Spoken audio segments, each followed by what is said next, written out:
Landing gear હજુ નીચું હતું, ફ્લેપ્સ ડિપ્લોય નહોતા કરેલા અને તરત જ પ્લેનને ઉપર લઈ જવાનો પ્રયાસ કર્યો. એકચ્યુઅલ રીઝન શું હતું આ અમદાવાદમાં જે પ્લેન ક્રેશ થયું લંડન જતું એનું, એ જો જાણવા માંગતા હોય તો ધ્યાનથી સાંભળજો. હું તમને એક વાત કહું. આપનું સ્વાગત છે. મારું નામ છે ગુંજ ઠક્કર. ફક્ત અમદાવાદ નહીં, ઇન્ડિયા નહીં, દુનિયાભર માટે આજે કાળો દિવસ છે, કારણ કે જે પ્લેન ક્રેશ થયું એમાં ઘણા બધા લોકોએ પોતાના જીવ ગુમાયા છે. અને હજુ હું તો આમ સમજી રહ્યો છું કે આ શું થઈ ગઈ છે આટલી મોટી ઘટના અમદાવાદની. પણ આ પ્લેન ક્રેશ કેમ થયું એના ઉપર મેં થોડી રિસર્ચ કરી છે. તો મને એક પ્લેન ટેક ઓફ કરતું હોય ને ત્યારે મેં થોડી ઘણી વસ્તુઓ જાણી કે ટેક ઓફ કરે ને ત્યારે V1 કરીને એક સ્પીડ હોય, એટલે જ્યારે પ્લેન રનવે ઉપર ચાલી રહ્યું છે અને V1 સ્પીડ ઉપર પહોંચી જાય ને એ ટેક ઓફ ડિસિઝન સ્પીડ કહેવાય. એટલે V1 સ્પીડ પહોંચ્યા પહેલા એ પ્લેનને રોકી શકે છે પાયલટ અને ટેક ઓફ અબોર્ટ કરી શકે છે, પ્લેનને એકદમ જ થોભી શકે છે. પણ V1 સ્પીડ પહોંચી જાય ને એના પછી પાયલટે પ્લેનને ટેક ઓફ કરવું જ પડે, નહીં તો એ હાદસો રનવે ઉપર થઈ જાય. ટેક ઓફ કરે છે પાયલટ અને આગળનું પૈડું ઉપર જાય છે. એના પછી પાછળના જેવા હવામાં જાય ને એ લેન્ડિંગ ગિયર, જેવું પ્લેન ટેક ઓફમાં થાય છે ત્યારે તરત જ લેન્ડિંગ ગિયરને અંદર ખેંચી લેવું પડે પાયલટે, તો પ્રોપર ટેક ઓફ થઈ શકે. એ લેન્ડિંગ ગિયરના ઉપર હવા અથડાઈને જે ડ્રેગ ઉત્પન્ન થાય ને એ ડ્રેગના લીધે ટેક ઓફમાં હિન્ડ્રન્સ ના પડે. પણ એ લેન્ડિંગ ગિયર ત્યારે પાયલટ હજુ નીચે રાખી શકે છે જ્યારે એન્જિન ફેલિયર થયું હોય તો. હવે એર ઇન્ડિયાની ફ્લાઇટ 171નું જે CCTV સામે આવ્યું ને, જેમાં આપણને આ મોટો ફાયરબોલ થતો દેખાય છે, બ્લાસ્ટ થતો દેખાય છે, એની પહેલાં આપણે જોઈશું ને તો લેન્ડિંગ ગિયર ડાઉન છે. આ લેન્ડિંગ ગિયર ડાઉન છે જ્યારે પ્લેન લગભગ 600-700 ફૂટની હાઇટ ઉપર પહોંચી જાય છે ત્યાં સુધી.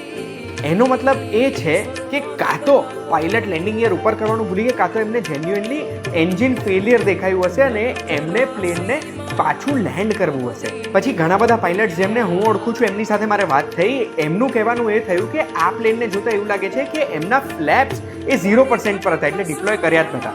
અગર તમે પ્લેનમાં ટ્રાવેલ કર્યું છે ને તો તમને ખબર હશે કે લેન્ડિંગની પહેલાં અને ટેક ઓફ પછી બહુ જ મોટો અવાજ આવે વિંગ્સમાંથી, આમ એક મશીન કંઈ ચાલુ થયું હોય ને, મોટર ચાલુ થઈ હોય એવો, અને તમને વિંગ્સની પાછળથી ફ્લેપ્સ નીકળતા દેખાય કે પછી અંદર જતા દેખાય. આ ફ્લેપ્સનું કામ શું છે કે એ વિંગ્સની બહાર નીકળે ને એટલે વિંગ્સનો સરફેસ એરિયા વધારી દે. વધારે સરફેસ એરિયા હોય એટલે ઇઝીલી લિફ્ટ મળી શકે અને એ વધારે સરફેસ એરિયાના લીધે ઓછી સ્પીડમાં ટેક ઓફ થઈ શકે, ઓછી સ્પીડમાં લેન્ડ થઈ શકે, વધારે કંટ્રોલ થઈ શકે તમારા પ્લેનનું અને નાના રનવેમાં પણ ટેક ઓફ કે લેન્ડિંગ કરી શકાય આ એક્સટેન્ડેડ વિંગ્સની લેન્થથી. આ ફ્લેપ્સ ડિપ્લોય કર્યા જ નહોતા. આવું આ પાયલટ્સે જોયું કે આ પ્લેનમાં દેખાતા જ નથી કે ફ્લેપ્સ ડિપ્લોય કર્યા હોય, જે 5 થી 15 ડિગ્રી ડિપ્લોય કરવા જોઈતા હતા અગર ઇન્ટરનેશનલ ફ્લાઇટ હોય અને આટલું બધું જેટ ફ્યુલ ભરેલું હોય તો. તો શું આ કારણના લીધે થયું? ત્રીજું, ઘણા બધા એક્સપર્ટ્સ એવું પણ કહે છે કે પાયલટે તરત જ જ્યારે પ્લેનને ઉપર લઈ જવાનો ટ્રાય કર્યો હશે ને, એ ઉપર લઈ જવાનો ટ્રાય કર્યો ને એમાં એ પ્લેન સ્ટોલ થઈ ગયું. સ્ટોલ આ એક ટેકનિકલ ટર્મ છે, હું તમને સમજાવવા માંગુ છું. સ્ટોલમાં શું થાય, કોઈ પણ પ્લેનને ઉડવા માટે એન્જિનમાંથી બહુ જ બધું થ્રસ્ટ જોઈએ, પાવર જોઈએ, આગળ વધતું હોવું જોઈએ.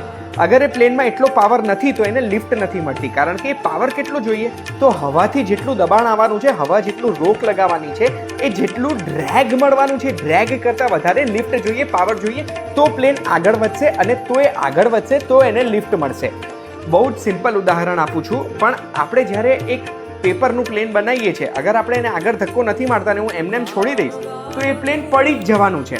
મારે એ પ્લેનને ઉડાવવું છે, ઉપર લઈ જવું છે, તો મારે એને ધક્કો મારવો પડશે ને જેટલો પાવર વધારે હશે તો જ એ પ્લેન ઉપર ઉડવાનું છે. એ જ રીતે અગર પાવર વધારે નથી અને પછી એ પ્લેનને લિફ્ટ કરવાનો ટ્રાય કરે છે તો એ પ્લેન પડવાનું જ છે ને, જે આપણને દેખાય છે આ CCTVમાં. આનો મતલબ એ છે કે એન્જિનમાં એટલો પાવર નહોતો, V1 પછી લેન્ડિંગ ગિયર ડાઉન હતું અને પ્લેનને સ્ટોલ થતા જોયું આપણે. એનો મતલબ એ છે કે એન્જિનમાં એટલો પાવર નહોતો અને એ પાવરના લીધે આ પ્લેનનું ક્રેશ થયું છે. હવે એન્જિનમાં જે પાવર નહોતો એના ઘણા બધા એક્સપર્ટ્સ એવું અનુમાન લગાડે છે કે બર્ડ હિટ થઈ શક્યું હોય. પ્લેન જ્યારે ટેક ઓફ થાય અને લેન્ડ થતું હોય ત્યારે મેક્સિમમ બર્ડ હિટના ચાન્સીસ હોય. બર્ડ હિટ એટલે હવામાં ઉડતા પક્ષીઓ અગર જો એન્જિનની અંદર ખેંચાઈ જાય તો એન્જિનના ફંક્શનિંગમાં પ્રોબ્લેમ થાય છે અને અગર જો એકસાથે બંને એન્જિનમાં બર્ડ જતા રહે છે તો પ્લેનમાં પાવર આવતો બંધ થઈ જાય છે. આ બર્ડ હિટની ઘટનાઓ બહુ જ કોમન છે. પાયલટ્સ એના માટે સુપર ટ્રેન્ડ હોય છે, બટ ફ્લેપ્સ ડિપ્લોય નહોતા કરેલા અને આવું બર્ડ હિટ થયું. આવી જ્યારે 2-3 વસ્તુઓનું કોમ્બિનેશન થાય ત્યારે કદાચ આવા જીવલેણ ક્રેશ થઈ શકે છે. હું કોઈ એવિએશન એક્સપર્ટ નથી, પણ મેં જેટલા લોકોને વાત કરી, જેટલું મેં રિસર્ચ કરી શક્યો અને તમારા સુધી આ વિડીયો લઈ શક્યો, એનાથી મને કારણ દેખાય છે એ મેં તમારા સુધી લાવ્યો. આજનો દિવસ આપણા સૌ માટે કાળો દિવસ છે. આટલા નજીકથી આપણે એર ક્રેશ જોયું હશે એ કદાચ પહેલી વખત હશે. ત્યારે હું તમારા જોડે એટલી જ રિક્વેસ્ટ કરું છું કે આજે આપણે સૌ આપણા ઘરના મંદિરમાં જઈને 2 મિનિટ પ્રાર્થના કરીએ. પ્રાર્થનામાં જે લોકોએ પોતાના જીવ ગુમાવ્યા છે એમના પરિવારજનોને શક્તિ